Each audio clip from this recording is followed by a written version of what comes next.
एक समय की बात है, एक नगर में एक साहूकारनी रहा करती थी। उसके 7 लड़के थे। एक दिन की बात है, साहूकारनी जंगल में मिट्टी लेने गई। मिट्टी में सेही के बच्चे सो रहे थे।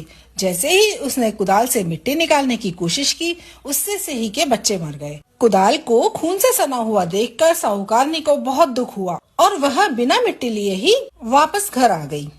उधर जब सेही ने अपने बच्चों को मरा हुआ देखा तो वह बहुत दुखी हुई और विलाप करने लगी। रोते हुए उसने दुराशीष दी, जिसने भी मेरे बच्चों को मारा है उसे भी इसी प्रकार का कष्ट होना चाहिए। इसके बाद सेही के श्राप से सेठानी के 7 लड़के एक ही साल में मर गए।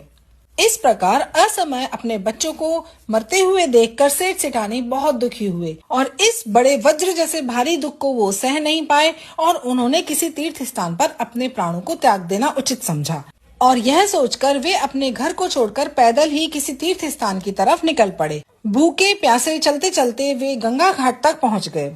वहाँ जाकर वे मूर्छित हो गए और घाट पर गिर पड़े।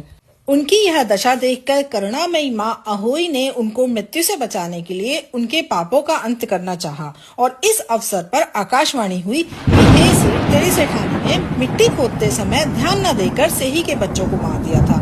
उसके कारण तुम्हें अपने बच्चों का दुख देखना पड़ा। अब यदि अगर तुम पुनः घर जाकर मन लगाकर गौ की सेवा करोगे और अहोई देवी का विधि विधान से व्रत आरंभ करके प्राणियों पर दया रखते हुए स्वप्न में भी किसी को कष्ट नहीं दोगे तो तुम्हें भगवान की कृपा से पुनः संतान का सुख प्राप्त होगा।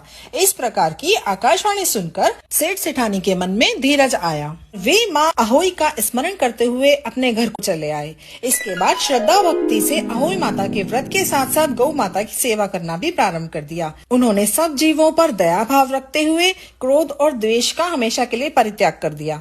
ऐसा करने से सेठ सेठानी पुनः 7 पुत्र वाले होकर अगणित पुत्रों सहित संसार में अनेक प्रकार के सुख भोगते हुए स्वर्ग को चले गए। ये अहोई माता, जैसे आपने उसके अक्षम्य अपराध को क्षमा करके पुनः संतान का सुख प्रदान किया, वैसे ही हम सभी के सारे अपराध क्षमा करना और हमारे संतान की रक्षा करना।